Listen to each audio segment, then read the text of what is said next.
बघा म्युकर, याच्या अगोदर आपण बघितलं स्पायरोगायरा, ठीक आहे। स्पायरोगायरामध्ये हरित शैवाल होतं, ठीक आहे। आता हे म्युकर आहे, मग आता म्युकर म्हणजे नेमकं काय?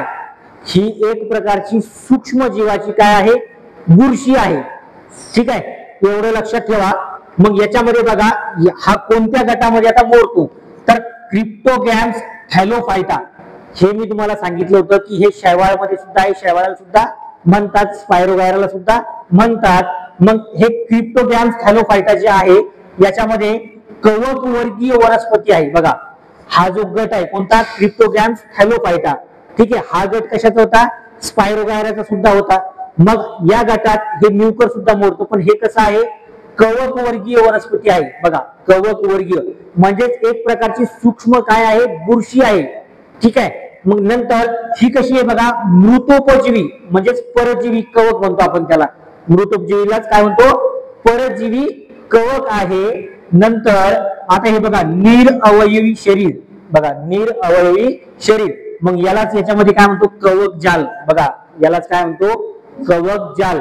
आता हे निरअवयव शरीर आपण स्पायरोगायरामध्ये सुद्धा बघितलं होतं, ठीक आहे। याच्यामध्ये पण काय आलं, याला निरअवयवी शरीर म्हणतो, पण कसं असतं यालाच आपण काय म्हणतो, कवक जाल असं म्हणतो। नंतर बघा आता या ज्या पेशी द्रव्य आहे, म्हणजे या म्युकरच्या पेशी द्रव्यांमध्ये ग्लायकोजन आणि तैल गोलकांच्या, बघा आता तैल गोलक हा एक आहे आणि ग्लायकोजन कशामध्ये आहे, पेशी द्रव्यांमध्ये ग्लायकोजन आणि तैल गोलकांच्या स्वरूपामध्ये काय होतं बघा, अन्न संचय केलेला असतो, म्हणजेच काय, अन्नांचा साठा केलेला असतो, ठीक आहे। जसं आपण जेवण करतो, फळं खातो, आपल्या पोटामध्ये पण काय केलं जातं, एका भागामध्ये काय केलं जातं, अन्नाचा साठा केला जातो।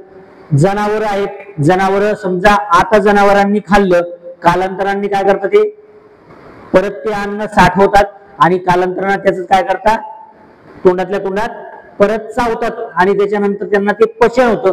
मग याच्यामध्ये काय करतात ते पेशी द्रव्यांमध्ये ग्लायकोजन आणि तेल गोलकांच्या स्वरूपात या ठिकाणी सुद्धा अन्नांचा किंवा अन्न संचयाचा साठा केला जातो त्या ठिकाणी।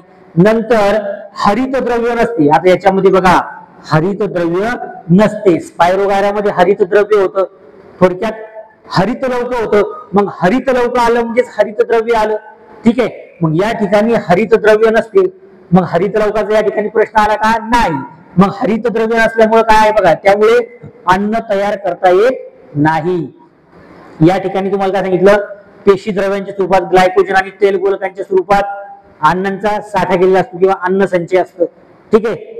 पहिलेच त्याच्यामध्ये अन्न संचय असतो याच्या स्वरूपामध्ये, ठीक आहे। पण हरित द्रव्य नसल्यामुळे त्यांना अन्न तयार करता येतं का, नाही। म्हणजे थोडक्यात या ठिकाणी परजीवी म्हटल्यानंतर किंवा मृतोपजीवी म्हटल्याच्या नंतर दुसऱ्यावर अवलंबून राहणारे, थोडक्यात स्वतःचं अन्न ते स्वतः तयार करणार आहेत का, नाही, हे कसे दुसऱ्यावर अवलंबून आहे।